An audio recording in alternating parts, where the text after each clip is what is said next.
चलो हम एक साथ मिलके नेगेटिव इमोशन को कैसे रिलीज़ करना है एंड देन पॉजिटिव इमोशन जो उसका अपोजिट होता है उसको कैसे एम्बॉडी करना है।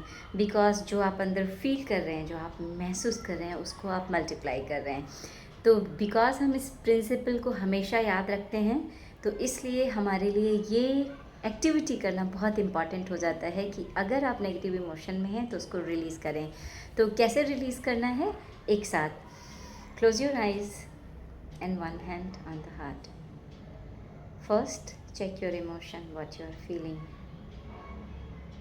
So I'm taking the emotion of fear. ठीक है? एंड आपका इमोशन एंगर हो सकता है, आपका इमोशन डेस्परेशन हो सकता है, कोई भी इमोशन हो सकता है। तो उसको चेक करेंगे कि आपका इमोशन क्या है।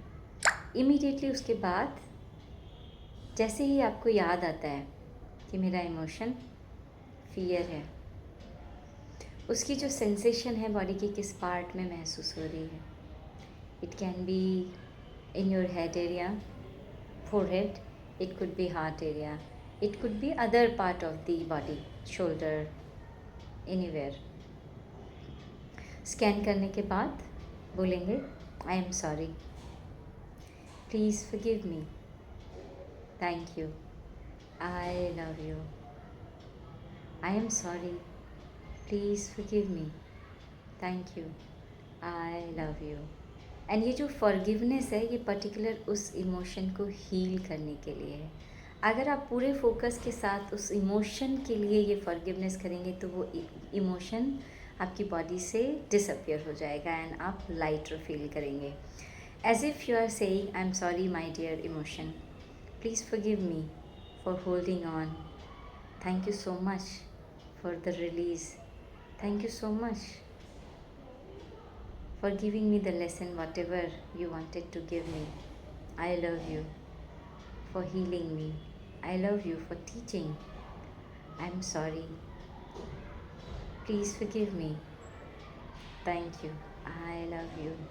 And the more you say, these 4 lines are very simple but very profound. It will disappear. The emotion will release from the body. And the second way is if you can really do the conversation with your emotion. So for example, I'm taking different emotion, and right now that emotion is let's say anger, and I will say I'm sorry, I can feel you in my body, thank you so much for giving me this realization that I'm holding on very strongly. My heart is beating fast. My muscles are stiff. Whatever you are feeling due to that emotion, you are saying that. Thank you so much. I love you. I am sorry that I forgot to practice balanced perspective. I am sorry. I forgot to practice the affirmation that I say, that I accept myself the way I am and I accept others the way they are. I am sorry for the resistance that I hold. I am sorry that I want to control the situation. I am sorry that I am not able to accept the person or the situation as it is. Please forgive me for creating the expectation.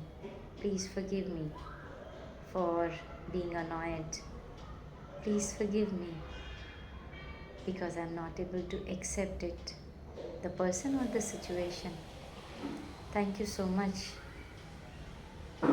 for giving me this learning that it is my resistance, it is non-acceptance towards the person, towards the situation. Thank you so much for teaching me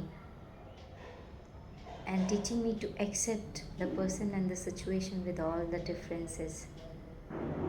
Thank you so much allowing me to learn that every person is different and they act, they work based on their understanding. Thank you so much मुझे ये सिखाने के लिए. कि मैं balance perspective को practice नहीं कर रहा हूँ या नहीं कर रही हूँ। थैंक यू सो मच मुझे ये सिखाने के लिए कि मैं इंसान को और सिचुएशन को कंट्रोल करने की कोशिश कर रही हूँ। Please forgive me for not accepting. मुझे माफ़ करिए उस सिचुएशन को या उस पर्सन को जैसा वो है, उतने सारे डिफरेंसेस के साथ, विभिन्नताओं के साथ मैं उसको एक्सेप्ट नहीं कर पा रहा हूँ या नहीं कर पा रही हूँ। Thank you so much allowing me to learn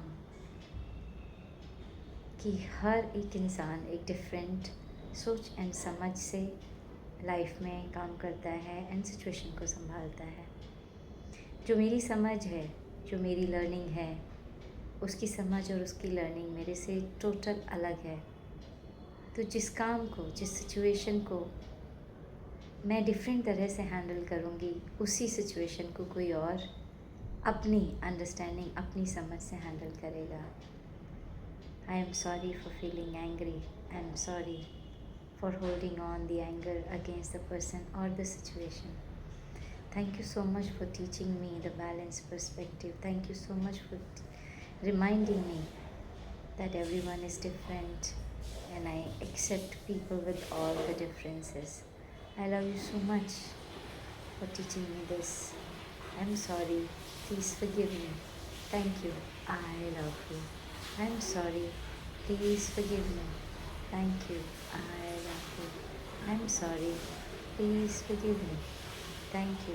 I love you. And इस तरह से आप जब एडवांस हो कोनो उस इमोशन के लिए करते हैं, उस इमोशन को अपनी बॉडी से जाने देते हैं, तो बॉडी कम्प्लीटली लाइट महसूस करती है एंड वो इमोशन वहाँ पे सेटल हो जाता है। एंड जब भी आप हीलिंग करते हैं, क्लोज करते हैं, तो दोनों हाथों को रब करेंगे। रब करने के बाद उसमें हीट जनरेट होता है एंड देन उसको अपने आइज़ पर एंड अपने उस बॉडी पार्ट पे जहाँ पे आपको सेंसेशन महसूस हो रही थी, उस इमोशन से जुड़ा हुआ जो सेंसेशन था, उस बॉडी को हील करेंगे एंड देन चेक करेंगे कि अब आप फील कैसा कर रहे हैं। आई एम श्योर इसको करने के बाद आप टोटली डिफरेंट एनर्जी में होंगे, क्योंकि वो एनर्जी जो पहले थी एंगर की, डेस्परेशन की, फियर की, वो ट्रांसफॉर्म हो चुकी है। सो अगर आप इस वीडियो को एक साथ मेरे साथ प्रैक्टिस कर पाए और आपको पसंद आया तो hit the like button and do subscribe अगर आप इस चैनल पे फर्स्ट टाइम आए हैं। और हम इस तरह की प्रैक्टिसेस डेली एक दूसरे के साथ करते रहेंगे। We will learn together and grow together. Bye bye.